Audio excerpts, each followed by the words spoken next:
Indonesia masih menjadi negara dengan tingkat konsumsi rokok tinggi di dunia. Selain adanya kelonggaran peraturan pembelian rokok, Indonesia menerapkan tarif cukai yang sangat rendah dibandingkan dengan negara-negara lain. Tidak heran maka harga juga lebih murah ya di Indonesia. Indonesia ternyata juga belum meratifikasi FCTC, sebuah perjanjian internasional untuk melindungi generasi sekarang, generasi saat ini dari bahaya rokok. Dilema apa sesungguhnya yang sedang dialami pemerintah terkait rokok? Kami urai persoalannya untuk Anda.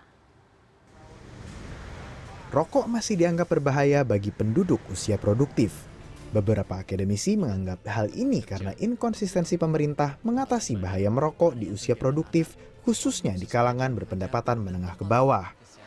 Pemerintah Indonesia juga belum meratifikasi FCTC, Framework Convention on Tobacco Control.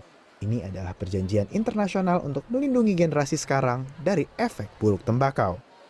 Bagaimana menjelaskan bahwa 5 partai fraksi di dalam DPR sepakat untuk mengeluarkan RUU pertembakauan yang secara resmi menghalalkan nikotin tabakum sebagai warisan budaya.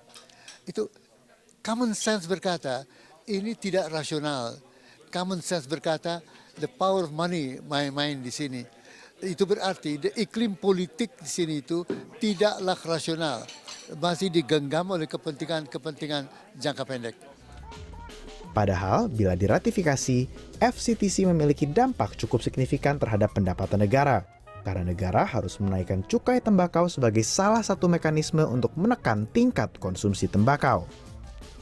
Dengan cukai rokok ditetapkan di angka Rp495 per batangnya dan target produksi rokok yang telah ditetapkan oleh Kementerian Perindustrian berada di angka 348 miliar batang rokok setiap tahunnya, maka pendapatan negara dari cukai rokok mencapai 103 triliun atau setara dengan 6,89% dari APBN 2017. Apabila pemerintah menaikkan cukai rokok sebagaimana diatur di bawah FCTC yang sayangnya belum diratifikasi oleh Dewan Perwakilan Rakyat, maka sebenarnya defisit anggaran belanja negara dapat dipersempit tanpa harus menggunakan solusi reaktif yang belum teruji efektivitasnya seperti tax amnesty atau pengampunan pajak.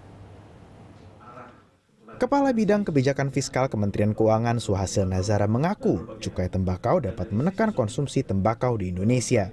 Namun hal ini bukan satu-satunya cara untuk menekan angka konsumsi rokok.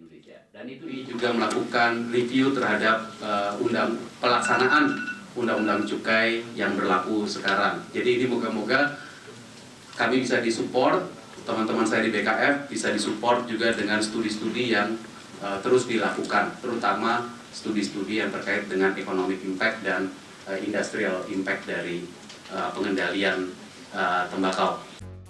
Pemerintah memang tengah berencana menaikkan cukai tembakau hingga 13%. Namun kenaikan ini masih tergolong rendah jika dibandingkan dengan kebijakan negara-negara tetangga Indonesia.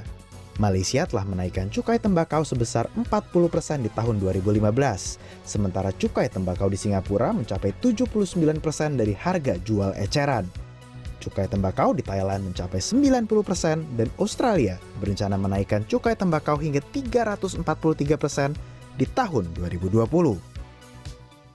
Deputi Bidang Ekonomi Kesehatan Kementerian Kesehatan Donald Pardede mengatakan pemerintah sudah berupaya meminimalisir jumlah perokok dan dampak negatif merokok. Caranya, melalui sejumlah inisiatif seperti penerbitan larangan untuk merokok di sejumlah tempat umum dan penayangan gambar rokok di media massa. Kesehatan ikut berjuang untuk mendorong itu. Kemudian dalam framework global gitu, kemudian kesehatan juga ikut untuk mendorong aksesi FCTC misalnya seperti itu. Pemerintah sebenarnya memiliki opsi yang cukup jelas, menaikkan cukai rokok yang dapat digunakan untuk memperbaiki kualitas hidup rakyat. Namun pertanyaan yang tersisa adalah apakah pemerintah kita berani untuk bertindak tegas terhadap pengusaha rokok demi kepentingan masyarakat banyak? Rama Aryadi, Jakarta.